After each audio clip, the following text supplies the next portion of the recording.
Maximal strength is one of the most important things that you need as a rugby player and as an athlete. And the 2-time bodyweight back squat is that lower body strength standard that all rugby players should be striving towards. And in this video, I'm going to teach you the 3 key steps that you need to know to help break down your back squat and make a 2-time bodyweight back squat easy. And we're joined with Mr. Pursuit Performer Sam Owen, aka Welsh Strength Coach, who is a powerlifting coach, has kind of coached countless amounts of athletes to PB their squats, and he's going to run through his 3 key tips to help make that as easy as possible. Over to you, big boy. I wasn't expecting that. I'm Sam. I've been running Pursuit Performance now for coming up to 5 years, and we work with anybody that wants to get stronger. For me, I wanted to create this business to show people how to lift correctly. So when it actually comes to bringing up your squat and getting really strong in specifics, the technique is the most important thing. It's the one thing that I see rugby players forgetting time and time again. So this is why Sam's going to start us off today, unload it, and he's going to work through a kind of progression from bodyweight to barbell that you can go through, help make sure that your tension is on point. Okay, so the first thing that we want to look at in this system is setting your hips, because the muscles responsible for hip extension is where all the force really comes from in a really good low bar squat. So the first thing that we're going to look at for the hip section is foot pressure, because if your foot pressure is off, then the entire squat is going to suck. I'm going to have Joel, we're going to find your stance position. Now, generally, this is going to work for people, but you will have to find your way with it over time. So Joel's going to adopt a stance with his heels around about shoulder width, and he's going to point his toes out at around about 30 degrees. So from there, Joel is simply going to come down, maintaining the pressure over the middle of his foot by pressing his big toe and pinky into the floor. He's going to come all the way down and hold that position. Perfect. And now drive back up, and we're going to do another 2 more of them, mate. Focusing on keeping that foot pressure. Excellent. Perfect. That's the first part. Now, notice what Joel did really well then. As he was coming down, he was driving his knees over his toes. Not outside his toes, not inside his toes, but directly over his toes. And that's super important if you're going to lift the most amount of weight. Now Joel's learned foot pressure, we're now going to learn the principle of hip drive, okay? Hip drive basically means driving your hips straight out of the bottom position. So imagine there's a hook attached to the bottom of Joel's back. You have a chain going straight up to the ceiling. I'm just going to yank that chain straight up. So you want to move those hips vertically straight up out of the hole. The key is making sure that they're in the right position at the bottom.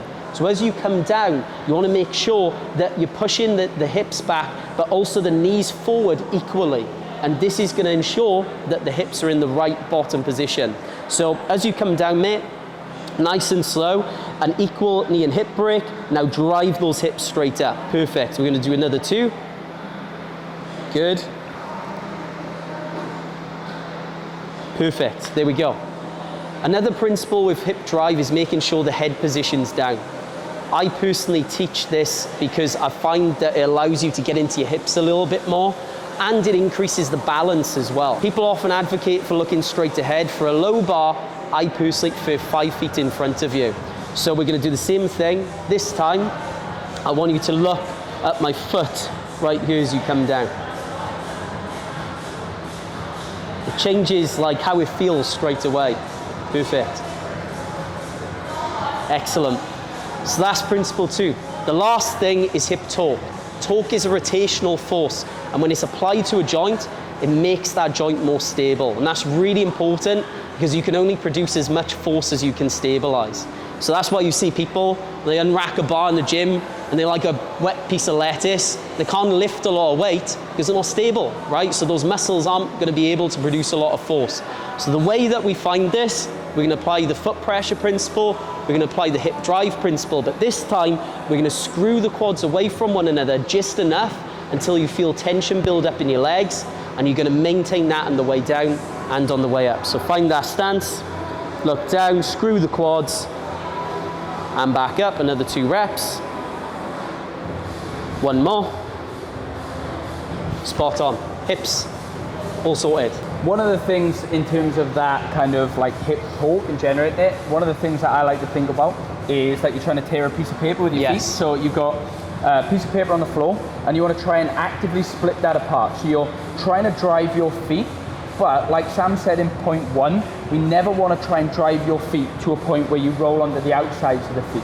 You want to try and keep that tripod foot throughout, and that's going to help provide the basis for you to produce that force from. And on that, one of the questions that I get asked quite frequently is, should rugby players wear lifting shoes? What's your thoughts on lifting shoes? Yeah. Do you feel like they're of benefit? And if so, where do they come in, and how do you advocate people using them? I personally like lifters. I wear lifters myself as well. So the benefit of a lifter really, when you look at the shoe and the structure of the shoe, it's a flat sole shoe and it's hard bottom as well.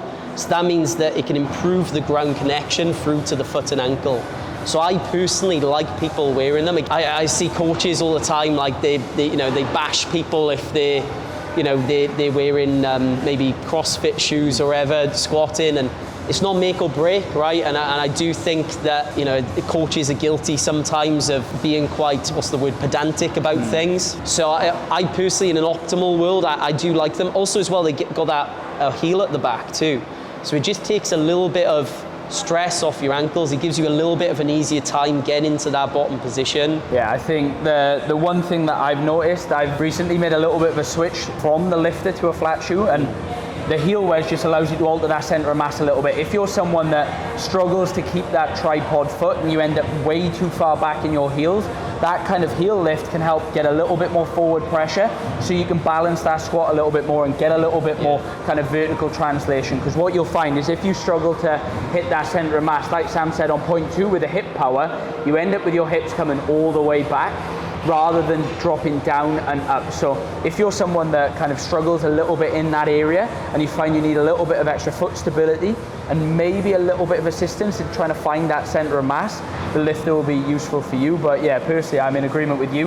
A lot of people say if you're, haven't got a proper shoe on, you shouldn't squat. I think that's bullshit. I think, it's no make or break. Can they help? Yes, depending on who you are. So yeah. Well, should we get into the next part? Come on then. Yeah. So we've got the barbell in the rack now. So when we kind of take those principles, I think the main thing is these scale and they stack on top of each other. Now that we're putting a barbell on our back, the main thing is to take into account the points that we learn in a more stable and loaded environment, and then translate them over to the bar. So now when we're going to go into the bar, Sam's going to talk a lot about some points, but we want to keep those points earlier as front of mind. We don't want to lose the things that we worked on before coming into this next phase. So yeah, for sure, man. Well, the next part is the shoulders section, right? And you want to make sure that your shoulders and upper back muscles are set tight, because otherwise all of that force that you're generating in the hip extensors will get lost in the spine. So we want all of that force to travel up through the spine, through the shoulders and into the bar. And that's why this principle is really, really important. Now, first thing I'm going to say, I'd probably drop down potentially this rack height a little bit for a low bar, because you don't want to essentially make sure that you come up onto your tiptoes at all. In fact, that's the same for any squat, right?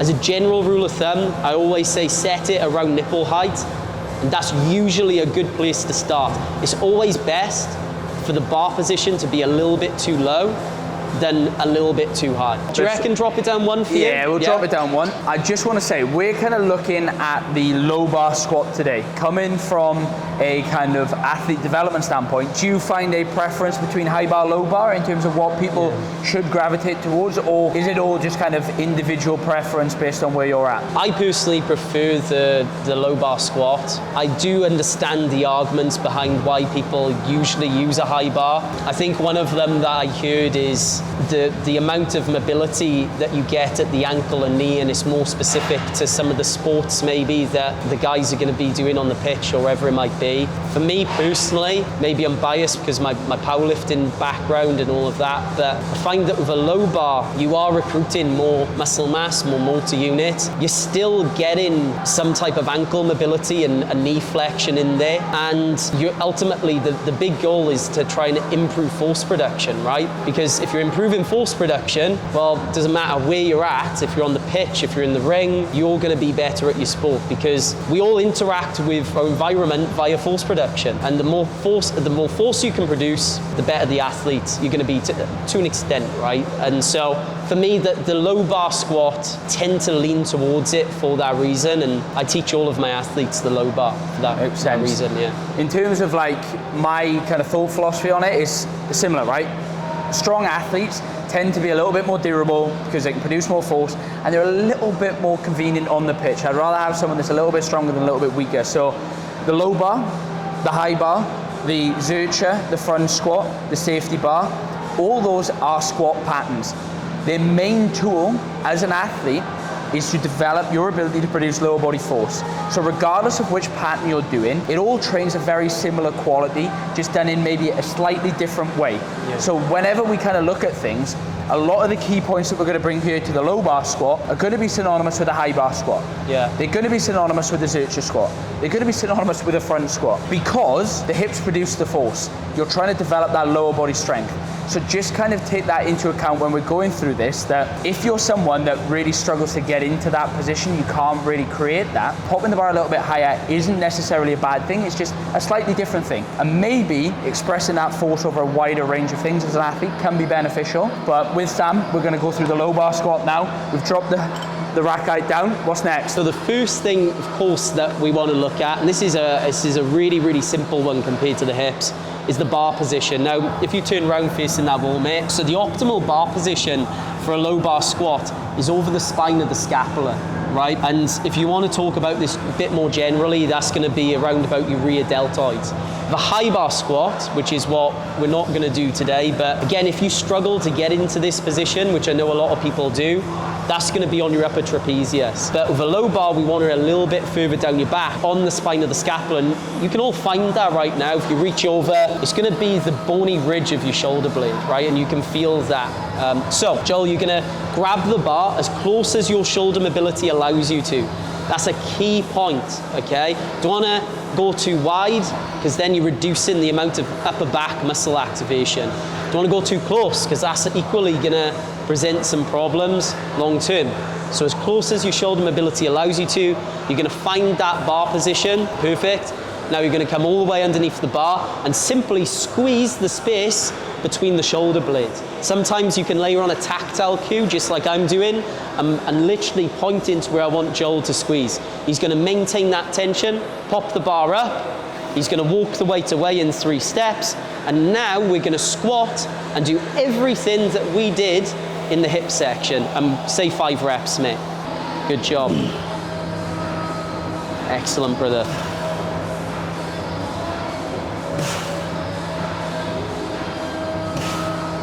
That's perfect.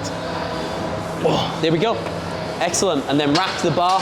And that's something you did really well there, mate. Looking straight ahead. Notice he wasn't looking side to side. I've done that once before and it nearly caught me out. Because what happens is if you're looking one side, you may forget about the other side, right? It's a bit like when you drive in. If you look in one direction, it doesn't matter how good a driver you are, the car's going to drift in that direction. So you want to look straight ahead. That's why these J-hooks are designed with an upright, so that you can literally find the uprights and lower them down. The last part to all of this is breathing and bracing. The point of breathing and bracing is really to help keep your spine stable under load, right? We're increasing that intra-abdominal pressure, and you're missing out on a huge part if you're not focusing on this aspect of the squat. So the first thing that we need to do is actually learn how to breathe and brace. Now, one little thing before I get into this, belts, right? Because people always ask me about why do we wear a belt? The big misconception is it's going to help protect the low back. Well, in essence it will, but it's not the direct reason we use a belt. The reason that we use a belt is to provide a surface for us to breathe and brace against, and that gives us proprioceptive feedback for us then to get a better breath and brace. So a quick analogy of this is try and tense your arm with an open hand, right? You get some contraction of the musculature in the lower arm and in the upper arm. Now try and do that same thing with a closed fist, right? You get a much better proprioceptive feedback from that clenched fist. And the belt acts in the same way. So with that out of the way, let's learn breathing and bracing. 3 parts. The first thing that we're going to do, and Joel, you can demonstrate this, mate. Right. So we're going to breathe in any way that we want and breathe out hard and fast through purse lift. Perfect. Step 1. Step 2, you're going to do the same thing, but this time you're going to keep breathing out until you can't breathe out anymore, just before you're about to pass out. Ideally, don't pass out. I was going to say, we'll see. Keep going, keep going, keep going, keep going, keep going, keep going. And done there. What did you what did you feel then? So as you're breathing out, you're kind of letting all that air, and you're just contracted everything tighter and tighter and tighter in the abs section. And you felt your abs light up. Perfect. Step 3, you're going to do exactly what you just did, but instead of breathing out, you're going to just close your mouth. Okay, so let's go. And that's breathing and bracing, guys. Okay, so you're taking that breath in, and then you're breathing out against a closed airway, and you should get that nice brace then, which is the second part, okay? And the key is maintaining that on the way down and on the way up. People will always remember to maintain that on the way down, but then they go into panic mode and they completely forget about it. You want to maintain that on the way up as well, right? And that's something, if you ever watch any of my squat videos, I'm always thinking about keeping that brace. And in fact, when I hit that hole, that's my cue to reinforce for me to squeeze even harder as I come back up. You'll see people tip forward like this. And a large part is down to that breathing and bracing, and they're losing it. So 2 parts we do this. From the unrack, we take a big breath and brace. That's the biggest one, because that weight isn't bearing down on your spine. You then pop it up, walk it away, take a top up breath and brace, hold it on the way down and on the way up, and then repeat in between reps. So should we give that a go now? So Joel's gonna come underneath the bar. So he's gonna take his time getting tight. Now you're gonna take a big breath and brace, about 3-4 seconds. Pop it up, walk it away. Now he's gonna take his second breath and brace, and now he's gonna squat. And again. Good, and one more. And then back through. Perfect. And guys, whether you take because you were doing through the nose then, weren't you? Some people prefer through the nose, some people prefer it through the mouth. I kind of changed my opinion on that a little bit, to be honest. I always used to teach through the nose. I kind of started doing the mouth breathing, and I found that it made no real difference to me personally. Also as well, I've broken my nose a few times, as you can probably tell, playing rugby, mate. And sometimes I struggle to get air in through there as well. So whether you do it through your nose or through your mouth, I don't really think it makes a huge difference personally, but yeah. The big thing is just making sure that you maintain that stability throughout. Like Sam said, we've talked a bit about foot pressure, we've talked a little bit about the hips, we've talked about setting the shoulders, but what you've got to realize is that there's this big chunk of meat in the middle that we have to kind of stabilize, because if the bar's on our back, we're producing force through our hips. We need to make sure that the actual full chain that we're kind of holding on is rigid. If we have any form of kind of instability throughout that, it's going to be a loss of power, and that's going to be a loss of transmission through either normally hips shooting up or shoulders rolling forward. Both of those things are going to inhibit your ability to produce force into that bar, into the floor, and aka bring your squat up. When the goal is to hit that 2 times bodyweight back squat, technique is the thing that underpins it all. Throughout this process, every single rep, every single set of your progressive overload should improve, not just from weight on the bar, but the quality of the effort. The amount of good reps that you should do on a session by session by session basis should improve. And that is the process of building up to strength. You will never see someone with high levels of strength. I say never. You may see someone with high levels of strength with rubbish technique, but the likelihood is the foundation and the principles that we spoke about in this today are going to be the pillars to allow you to keep progressively adding weight to that bar in the safest, most efficient way possible. And that's the goal, is to try and make sure that you can do this for as long as you can. How long have you been training? Oh man, since I was about 13 probably, so that's 13, 14 years, 14 years. I'm in the same boat, and you know, your squat progress, you're not gonna make the progress that you have in the space of 6 months. This is gonna be a journey that takes time. I've been training for 12 years. You know, our numbers are kind of still creeping up. It's something that's never finished. So if you're trying to fast track and rush the process by adding kilos to the bar that you can't tolerate with great form and handle, under stability, you're just going to be shortcutting yourself later on down the line when you pick up these aches and niggles that I've had many a time throughout my career. Yeah. So if you follow those kind of 3-step principles that we've talked about today, with the hips, the shoulders, breathing and bracing, that's going to provide you a foundation for every single squat rep that you do to help make sure that we're improving that quality of effort and over time. So That's perfect, mate. That's perfect, yeah. So where can they find you? So pursuitperformance.co.uk, you can go through the process there. There's a sign up form, all of that sort of stuff. Welsh Strength Coach as well on Instagram. It's kind of The coach. Welsh Strength Coach. Yeah, Welsh Strength on Instagram, so you can catch me there. And that, Instagram, Facebook, TikTok, all of your usual stuff. And Bite Size Fitness podcast as well.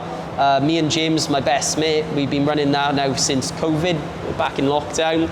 Started on Zoom calls, so you can check out Bite Size Fitness podcast, and of course this YouTube channel as well. I'll be posting on you regularly too. So yeah, Follow the tips, get a 2 times bodyweight back squat, stop being a weak little bitch. there we go.